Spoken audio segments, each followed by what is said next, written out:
Hi guys, this is Nick from MiniSaleSuperBike.com. Today I have a very special guest, none other than the CEO of SIC, Dato Ahmad Razlan Razali. Here we have. Hi Dato. Very good. Welcome to Singapore. Thank you. Even though we are Malaysians, we have to come all the way to Singapore for interview. No worries. Dato, I have a few questions for you. First, that you are the CEO of SIC for many years. Right? Don't say like that. Yeah, but what are the challenges that you face managing a circuit like this? Wow, interesting question. I think the main thing that comes to mind right now in terms of major events is Formula One. Of course, being a government-funded events, or being a company that's under the Ministry of Finance, we need to do well in promoting our events, especially Formula One and MotoGP. So since 2008, we struggle in promoting F1 really well compared to MotoGP. So I think if you ask me what's my biggest challenge, is trying to promote Formula One as well as MotoGP. I see. So Sepang recently, I understand last year, underwent through a major revamp construction. You know, I've always been in Sepang. I've seen there's a new construction behind, new cafes, new South Paddock. Yeah. Why do you do that? Well, we want to enhance the facility for our clients, for our events, and also to generate more revenue for the track. You know, so and some, of course, our circuit is 19 years old. It's maturing, it's aging. So we need to keep up with the pace. So we need to refurbish, renovate, improve our facilities, and also construct new facilities like the Motorsport Business Park that we did 2 years ago to generate more business so that we become more sustainable for SIC. Right, that is a great news because for 19 years, Sepang finally has something new. And recently I went to Suzuka 8 Hours. Yeah. I've seen Suzuka Circuit. They have theme park, they have hotels, they have restaurant. Do you have any plans to go towards there? I was there as well. It was my third visit, and actually we are emulating Suzuka Circuit. You know, we did our research of all the circuits in the world, and we come to the conclusion that Suzuka Circuit is what we want to emulate. We don't like to reinvent the wheel because it takes time, and we don't want to do trial and error. But when we saw Suzuka Circuit, it's something that we want to emulate. They have hotels, they have theme parks, and it's theme park that's very much complement the nature of the circuit, the business of the circuit. So that's what we aspire to be in the next 5 years for Sepang Circuit. So Malaysian, you guys hear that? We have good news coming up. Sepang is going there. It's not just a racetrack. No, it's a family places. It's a daily edutainment destination. That is a great news, man. Being a Malaysian, I'm happy about it. Anyway, let's go back to the recent motorsport issues, you know. Oh dear. Yeah, that's a very sensitive issues. Now, what happened to F1? You know, 18 years, F1 in Malaysia. They know Sepang Circuit as Sepang F1 Circuit. But, you know, bad news that this year will be finale. So, well, the good news still that we have MotoGP. And it's getting bigger and bigger every year. What actually happens? I believe a lot of people wanted to know. No, I think, look, number one, we try not to be too emotionally and sentimentally attached to this event.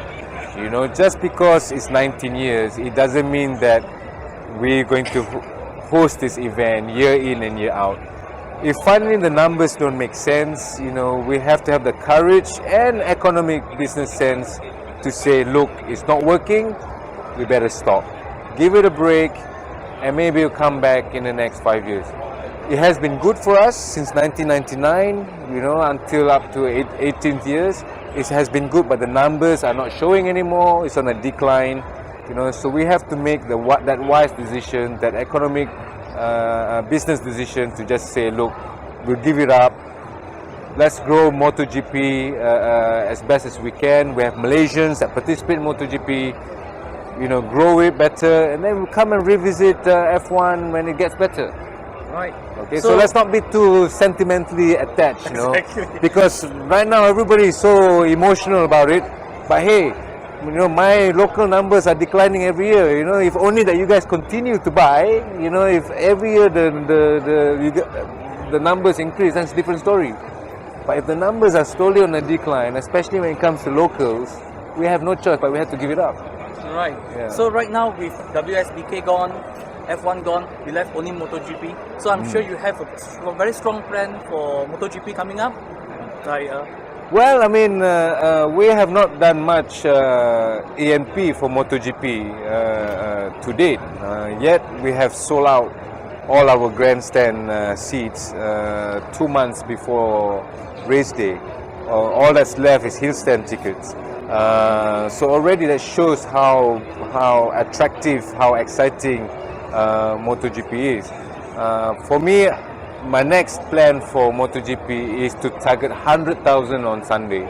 Okay, so right now we are approaching 90,000. This year we should get 90,000 on Sunday.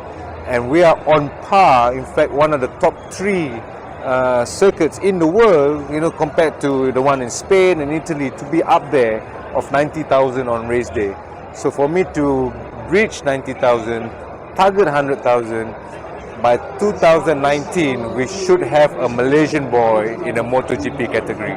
yeah, that's right. I've been waiting for that, man. We have Karugidam Pawi, all these. They should all go up and up. I wanted to see That's them right. in MotoGP. That is the intention, and that is the and because of that, because we have an event, a World Championship event, that now Malaysians can compete in, and that's where the government support is important. They realize that, they acknowledged it, they recognize it, and hence a strong support to MotoGP compared to F1. 19 years of Formula 1, we only have one Malaysian driver, Alex Yu. 26 years, yes, not in terms of ratio, not much, but from 2010, we consistently have a Malaysian rider in the World Championship. And last year we saw Pawi, the first Malaysian to get a podium, to win twice. Yeah. You know, so the success is there. So that hence the strong support to grow MotoGP, especially events that Malaysians can participate in, especially World Championship. So are we doing something? I remember Sepang has a program for young riders. Are we doing something this year or next year? Well, we've been doing it since 2014. You know, when we collaborated with Dorna for the Asian Talent Cup.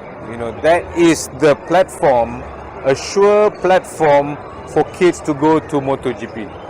Okay, unless somebody promise you and guarantee that you go to MotoGP in a different way, we provide the most clearest path for kids to go to MotoGP, Moto3. We have a team, that's already a platform.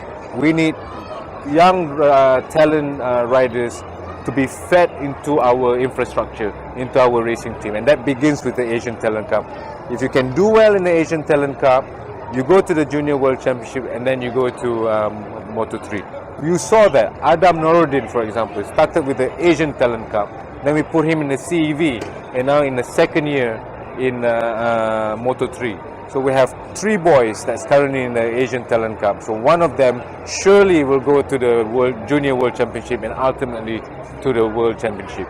So the path is clear. It's just now for the boys out there, okay, to really look at their self and determine what motivates them to go to MotoGP. Is it to win the World Championship, or is it money that give them the rewards to compete in Cup Prix until they retire? Yeah. Okay, so that's it. Right. Yeah. So now there's enough of the motorsports thing. I'm sure, all the interview you had, people ask you about Sepang, ask you about MotoGP, about F1. Now I want to ask something about you. Oh dear. Okay. Now, do you like bikes? Are you into motorsport? Like, why you are being a CEO of Sepang? Dude, that's why I love this job. 9 years in Sepang is as if that I was just appointed last year. Okay. From passion, from buying bikes because of passion, racing bikes because of hobby, having racing team because of being crazy, it becomes a career for me, and you can't get any better than that. From a hobby, passion, it becomes a career with tremendous responsibility and accountability. It's amazing, So I can't imagine what else I can do if outside Sepang Circuit. That's right. Now, in order to relate back to bike, what are the bikes that you're having? I heard something out there saying that you have a Desmos ABC. Yeah, that's the only bike that I have left. I had a number a few years ago, but the only bike that I have kept and will not sell is the Ducati Desmos DC. It's a limited edition. It's only 1,500 made in the world. It's the only replica MotoGP bike. So that's like my second wife, or sometimes my first wife. Well, we all bikers always does. That's right. Bike is always our first wife. That's right. That's right. Anyway, well, that's all for now. I hope Malaysians, members out there, our fans following MotoGP or even F1, you heard it from the horse's mouth. Dato has said F1 today, this year we are bang. Yep. We go out in style, and next will be MotoGP and lots of good stuff coming up from Sepang. So remember, but unfortunately you can't buy any ticket anymore, right? Only hill stand. Only hill stand. So But don't worry, F1 tickets we still got some. alright, so guys, thank you very much. Thank you, Dato, for your time. Pleasure. It's been a great pleasure. I'll see you back in Sepang. Yes. Alright guys, take care. Bye. Okay. Thank you, Dato.